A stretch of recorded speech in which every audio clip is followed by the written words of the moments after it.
Okay, again, I'm going to use trial and error. I'm kind of looking at it, and it doesn't look bad. It really doesn't. And I'll point out what I mean by that. It's m minus n and m minus n. And now why is that? M minus n times m minus n is m minus n quantity squared. Here's my trouble though, the 130. So I'm going to look at it, and by looking at what I mean, I really do need to factor the 130.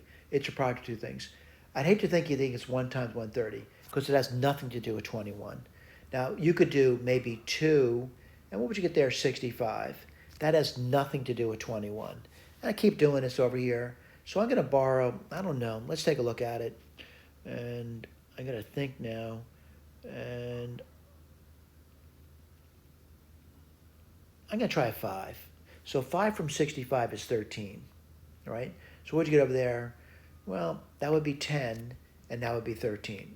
Now, by the way, somebody say, oh my God, that's really kind of obvious in temp 13, 130, but it still has nothing to do with 21.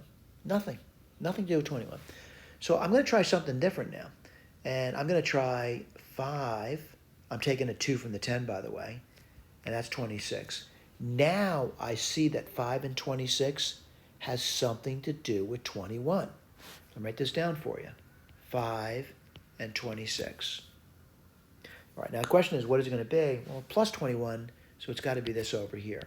Now, before I say it's right, I want to just simply look at it and see if it's right, all right? So, you certainly, if you did m minus n times m minus n, you definitely would get m minus n squared.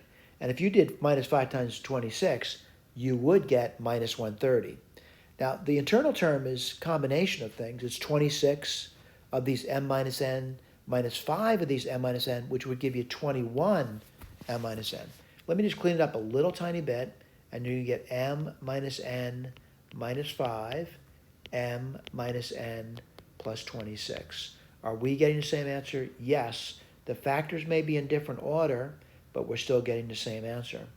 Again, if you want to read through what I'm doing over here, I'm also talking about what Wells is approaching the problem as being an AC rule, all right? By the way, they don't mention the AC, but they are doing an AC rule, all right? Thank you.